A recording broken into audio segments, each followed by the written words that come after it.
Leo movie 100% எல்சிக்குள்ள தான் வருதுன்ற மாதிரி ஏகப்பட்ட ப்ரூஃப்ஸை நீங்க இன்டர்நெட்ல பார்த்திருப்பீங்க. ஆனா கண்டிப்பா லியோ மூவி எல்சிக்குள்ள வரலன்ற மாதிரி நான் ஒரு ப்ரூஃப் காட்டுறேன், அதை நீங்க ஒத்துக்கிட்டு தான் ஆகணும். ஏன் இதை லோகி அவர்கள் கூட மறுக்க முடியாது. அது மட்டும் இல்லாம லியோ மூவி எல்சிக்குள்ள வராம போனதுக்கு ஒரு முக்கிய காரணமும் லோகி அவர்கள் மட்டும்தான். இப்போ அந்த ஒரு ப்ரூஃபை பார்க்கறதுக்கு முன்னாடி இந்த வீடியோ பிடிச்சிருந்தா மட்டும் இந்த வீடியோக்கு லைக் போட்டு இந்த மாதிரியான இன்ட்ரெஸ்டிங்கான வீடியோஸ் பார்க்கணும்னு நினைச்சீங்கன்னா மறக்காம நம்ம சேனல் சப்ஸ்கிரைப் பண்ணிச்சுங்க. லோகேஷ் அவர்கள் மன்சூர் அலிகானோட ஒரு மிகப்பெரிய ஃபேன் சொல்லிட்டு பல இன்டர்வியூல சொல்லியிருப்பாரு. ஏன் அவர் எடுத்த கைதி மூவியோட ஃபர்ஸ்ட் சாய்ஸே மன்சூர் அலிகான் சொல்லியிருப்பாரு. ஆனா இது வரைக்கும் லோகேஷ் அவர்கள் எடுத்த எந்த ஒரு படத்திலயும் மன்சூர் அலிகான் நடிச்சிருக்க மாட்டாரு. ஆனா தளபதி நடிச்சிட்டு இருக்க லியோ மூவில மன்சூர் அலிகான் கன்ஃபார்ம் இருக்கா சொல்லிட்டு அபிஷியலாக அனௌன்ஸ்மென்ட் பண்ணியிருந்தாங்க. இப்போ இவரால தான் லியோ மூவி எல்சிக்குள்ள வராமலே போக போகுது.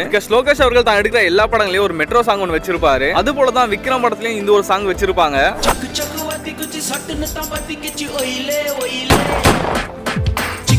என்னதான் இந்த சாங் இந்த படத்துல கேட்கும்போது கூஸ் பம்ப்ஸா இருந்தாலுமே இந்த சாங்கோட ஒரிஜினல் சாங்ல மன்சூர் அலிகான் தான் டான்ஸ் ஆடி இருப்பாரு. ஏன் இந்த படத்தோட ஸ்டார்டிங்ல இந்த ஒரு குறிப்பிட்ட சீன்ல கரெக்டாக காமிச்சிருப்பாங்க.